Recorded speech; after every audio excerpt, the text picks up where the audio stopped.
Police commissioner વગરના સુરત શહેરમાં કાયદો અને વ્યવસ્થા કથળતી જોવા મળી છે। જહાંગીરપુરામાં 8 વર્ષની બાળકી સાથે દુષ્કર્મની ઘટના બનતા પોલીસે ફરિયાદ નોંધાવી છે। કમિશનર વગરના સુરત શહેરમાં કાયદો અને વ્યવસ્થાની સ્થિતિ કથળી રહી છે। મારામારી, લૂંટફાટ, ચોરી અને દુષ્કર્મની ઘટનાઓમાં વધારો થઈ રહ્યો છે। તેવામાં જહાંગીરપુરા પોલીસ સ્ટેશનમાં દુષ્કર્મની ફરિયાદ નોંધાઈ છે।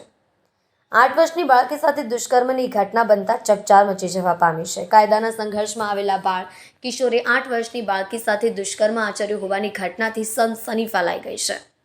કિશોર ભોગ બનનાર બાળકીને ઝૂંપડામાં લઈ ગયો, થપ્પડો મારી બાળકીને ધમકાવી અને ત્યારબાદ બાળકી સાથે દુષ્કર્મ આચર્યું હતું।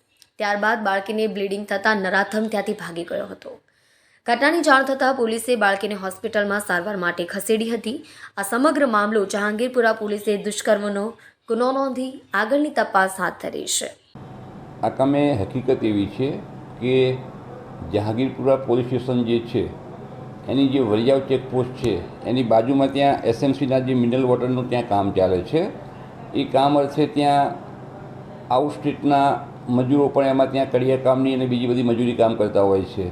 એ રીતે આ કામે જે ભોગ બનનાર બાળકી જે છે એ એના કાકા કાકી જે છે કે એમને એક 1.5 વર્ષનું નાની દીકરી છે, એની સાર સંભાળ રાખવા માટે આ ભોગ બનનારને એના કાકા કાકી સાથે રાખતા હતા।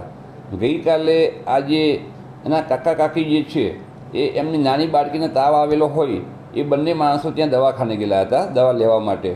અને બપોરના 12 વાગ્યા આસપાસ જ્યારે પરત આવ્યા ત્યારે જે ભોગ બનનાર જે છે એ ત્યાં ઘરમાં બેસી અને રડતા હોય અને એમના આ બાબતે ભોગ બનનારને પૂછપરછ કરેલી તો ભોગ બનનારે એવું કહેલું કે મને કે સળિયો વાગ્યો છે, જેથી આ બ્લડિંગ કે એવું કંઈ લોહી કંઈ આવે છે, જેથી આ જે એના કાકા કાકી જે છે એ તાત્કાલિક આ બાળકીના નજીકમાં જે પહલ હોસ્પિટલ જે છે ત્યાં લઈ ગયેલા।